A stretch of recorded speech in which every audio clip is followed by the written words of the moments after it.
So you think you're the only one God speaks to? You're not that special, Moses. We are holy too. If these men die a natural death, like all others, then the Lord has not sent me. But if the Lord creates something new, if the ground opens its mouth and swallows them alive, then you will know they have treated the Lord with contempt. Imagine arguing with a man who just parted the Red Sea.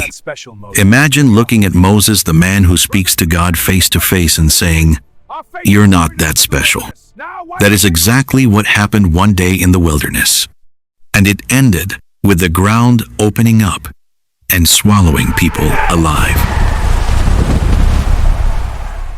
The Israelites had been wandering in the desert for a long time. Tents stretched across the dry land. Dust filled the air. Complaints traveled quickly from one camp to another.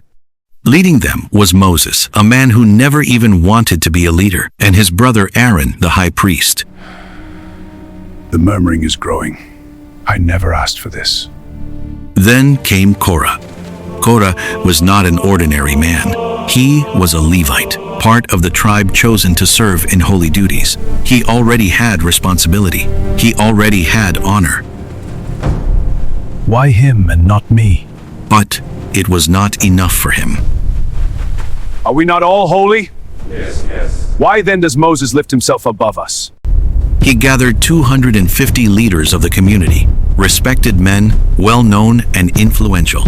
Together, they confronted Moses. You have gone too far, Moses. All the congregation is holy. Why then do you exalt yourselves above the assembly of the Lord? In other words, who put you in charge? But Moses did not argue. He did not defend himself. He fell face down on the ground because he understood something they did not. This was not just rebellion against him. This was rebellion against God. Then Moses proposed a test. Tomorrow, you and your followers are to take censers and burn incense before the Lord. The one the Lord chooses, that man will be holy. Behold, the power of the heavens is with us. Lead them forth. We will follow. Incense was serious. Only priests were meant to offer it. This was no small challenge. The next day, tension filled the camp. Two groups stood facing each other. On one side stood Moses and Aaron. On the other stood Korah and the 250 men, each holding a censer with burning incense rising into the air. Suddenly,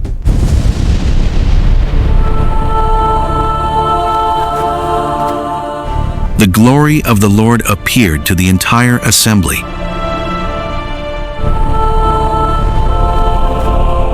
Separate yourselves from this assembly.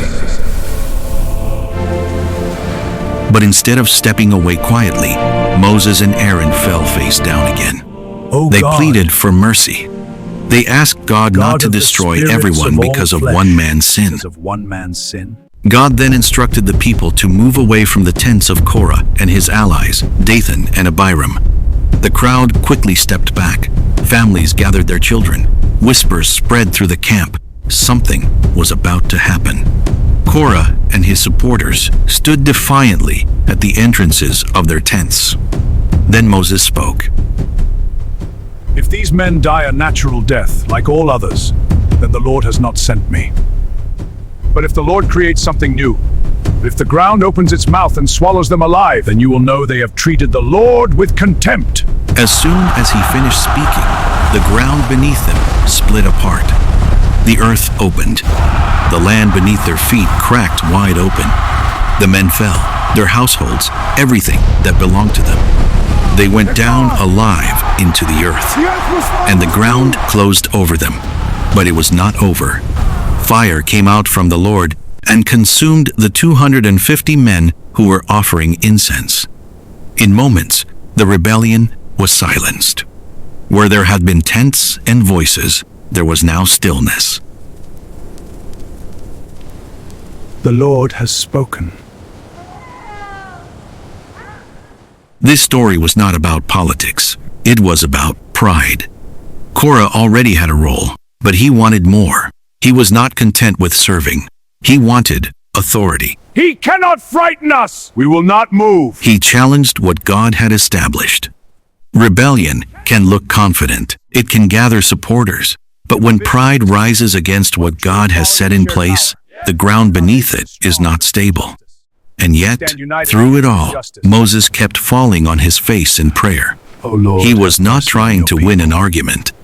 He was trying to save them. O Lord, hear my prayer. In dust I seek your face. The day the earth opened reminds us that pride may feel strong, but it stands on fragile ground. It reminds us that leadership is not seized, it is given. And when God establishes something, humility is safer than defiance. Because sometimes, the ground is listening. If this video stirred your heart, like this video to support Christian content. Comment, "The fear of the Lord." Share this with someone who needs this reminder. Subscribe for more powerful Bible history brought to life. The fear of the Lord is the beginning of wisdom.